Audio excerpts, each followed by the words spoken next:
Meskipun Devano berada di bawah banyak tekanan, dia masih meyakinkan Tama dengan sangat tegas.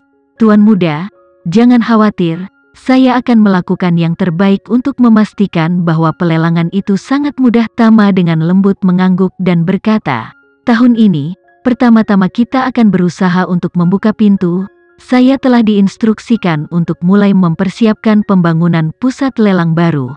Ketika pusat lelang selesai, lelang ini akan memiliki dedikasi khusus lokasi. Pusat pelelangan, selain pelelangan pil, di lain waktu, aula antik dapat digunakan sesuai keinginan.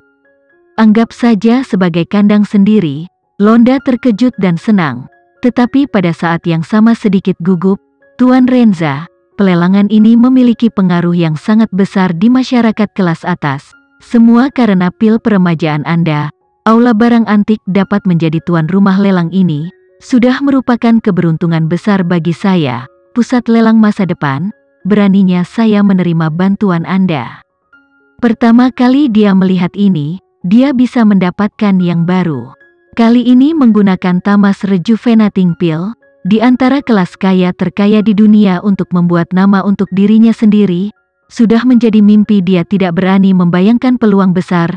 Dan sekarang Tama untuk menarik grup lagu ke dalam kerja sama jangka panjang. Keluarga Song bahkan lebih mendapat bantuan besar.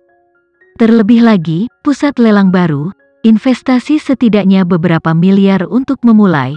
Charlie hanya membiarkan mereka berkontribusi 20%, tetapi sebagian besar waktu yang digunakan oleh Balai Lelang Antik Hall ini adalah keuntungan besar, tetapi seperti mengambil keuntungan dari Tama.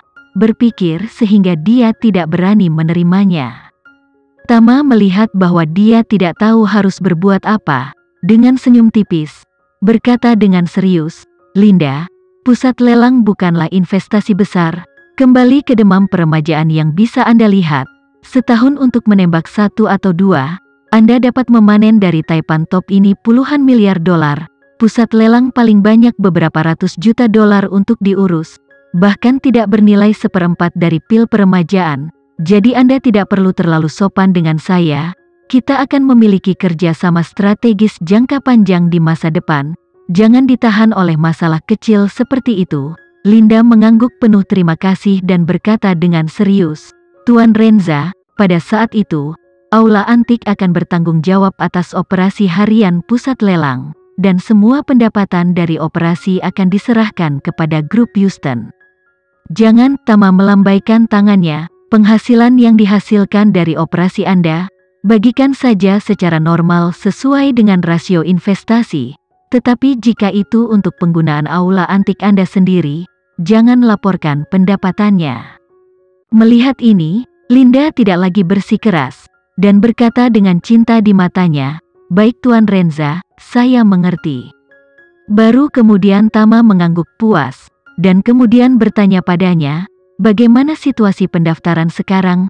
Linda sibuk berkata, Tuan Renza, ada hampir 700 orang yang mendaftar sejauh ini. Mengatakan itu, dia membuka dokumen di komputer tablet dan menyerahkannya kepada Tama, berkata dengan hormat, Tuan Renza, semua informasi pendaftaran ada di sini, dan kami sudah mulai meninjau informasi aset yang mereka kirimkan. Tama mengangguk sedikit, dan kemudian melihat-lihat informasi pendaftaran.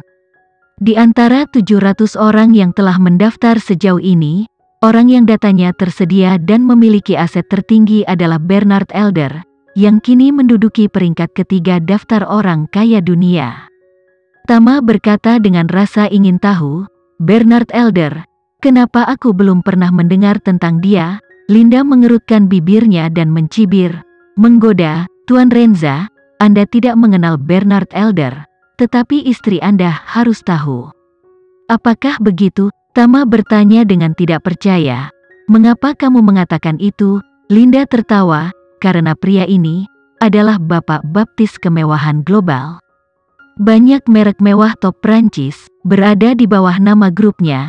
Yang paling terkenal adalah Louis Vuitton, yang umumnya dikenal sebagai LV. Linda mengatakan, selain itu, dia membuat banyak langkah besar beberapa waktu lalu, dengan gembar-gembor besar. serangkaian akuisisi sejumlah merek mewah Prancis dan Italia, termasuk Emmaus yang terkenal, karena hampir monopoli di bidang dominasi kemewahan, nilainya juga mencapai 170 triliun yang mengejutkan. Tama mengangguk dan tertawa. Jadi begitu, tampaknya pria tua ini dikenal sebagai teman global wanita. Mengatakan bahwa Tama melihat lebih dekat pada informasi nama ini, dan menemukan bahwa dia sekarang berusia 70-an, jadi dia pikir dia juga mulai khawatir tentang perpanjangan hidup. Faktanya, sejak zaman kuno, orang-orang terkuat di dunia seperti ini. Orang-orang di usia belasan hingga 20-an dan 30-an masih muda dan dalam tahap sembrono, tidak menyadari betapa berharganya waktu. Orang-orang dalam kelompok usia ini hanya peduli tentang masa depan yang dekat dan bukan masa depan yang panjang. Itu sebabnya beberapa orang rela menjual ginjal seharga puluhan ribu dolar demi sebuah ponsel atau mengorbankan kesehatannya demi keuntungan kecil, atau bahkan mengambil risiko. Dan awal tahun 20-an dan 30-an, sampai tahun 50-an dan 60-an, bagi sebagian besar orang, adalah benar-benar tahap meletakkan dasar kehidupan. Khusus untuk para taipan papan atas, 20 atau 30 tahun yang berharga ini adalah waktu yang paling berkembang dalam hidup mereka. Hampir semua orang kaya dan berkuasa telah mencapai lonjakan aset yang eksponensial pada usia ini. Dan ketika karir mereka semakin sukses, kekayaan pribadi mereka terus meningkat, dan usia mereka terus bertambah. Orang-orang kaya ini secara alami akan memasuki kehidupan setelah sukses dan usia tua, berharap mereka dapat hidup lebih lama dan memiliki lebih banyak waktu untuk menikmati pencapaian luar biasa yang telah mereka ciptakan. Semakin banyak orang sukses, semakin banyak. Pada zaman kuno, setiap kaisar Indonesia memimpikannya umur panjang. Di zaman modern, hampir setiap miliarder juga mengulangi kesalahan kaisar kuno, diam-diam menginvestasikan sejumlah besar uang untuk menemukan cara hidup selamanya. Pewaris generasi ketiga keluarga Rockefeller, David Rockefeller, menghabiskan ratusan juta dolar, menjalani 6 transplantasi jantung dan hidup hingga usia 101 tahun. Selain itu, ada banyak orang kaya lainnya yang menghabiskan lebih dari ratusan juta dolar setahun untuk suntikan seluler hanya untuk memperlambat proses penuaan. Seperti Daron, ada banyak orang kaya lainnya yang telah menginvestasikan miliaran dolar dalam berbagai proyek penelitian ilmiah. Jadi, saat ini, pil peremajaan sangat menarik bagi orang kaya dan berkuasa di atas usia 70 tahun. Dengan menghabiskan uang untuk pil peremajaan, semua investasi masa lalu dengan hasil yang tidak pasti dan penantian panjang dapat sepenuhnya dihilangkan. Tetapi juga karena tahapan yang berbeda dan mentalitas yang berbeda, miliarder top dunia, pendiri Amazon Bezos, dan pendiri Tesla, Musk, tidak mendaftar untuk pelelangan ini. Tama tidak merasa heran dengan hal ini, karena kedua orang ini tidak terlalu tua.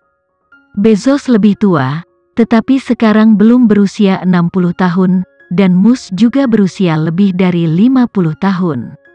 Dua orang ini, di bidang kewirausahaan, sedang dalam masa puncaknya. Kelompok usia ini, penuh dengan pemikiran untuk terlibat dalam uang, melakukan hal-hal besar, tidak ada kebutuhan mendesak khusus untuk umur panjang. Selain itu, kedua orang ini sama-sama petinggi internet, dengan ide-ide avant-garde dan radikal, dan mereka pasti skeptis atau bahkan negatif tentang hal-hal seperti pil peremajaan, sehingga mereka tidak mungkin mendaftar untuk pelelangan.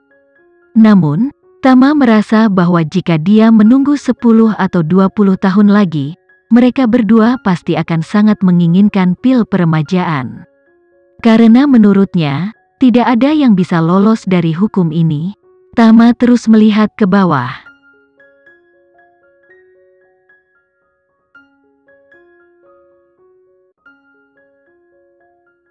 Sekian dulu ya video kali ini, kita lanjutkan lagi videonya di lain waktu. Oh iya, bagaimana menurut kalian? Semoga bisa sedikit menghibur kalian semua. Untuk teman-teman yang baru nonton, jangan lupa subscribe ya, hehehe. Dan kalau teman-teman ada yang ingin gabung langganan, bisa langsung gabung saja untuk dapat fitur yang menarik dan sedikit membantu Mimin. Terima kasih banyak sudah menonton, sampai jumpa lagi, bye.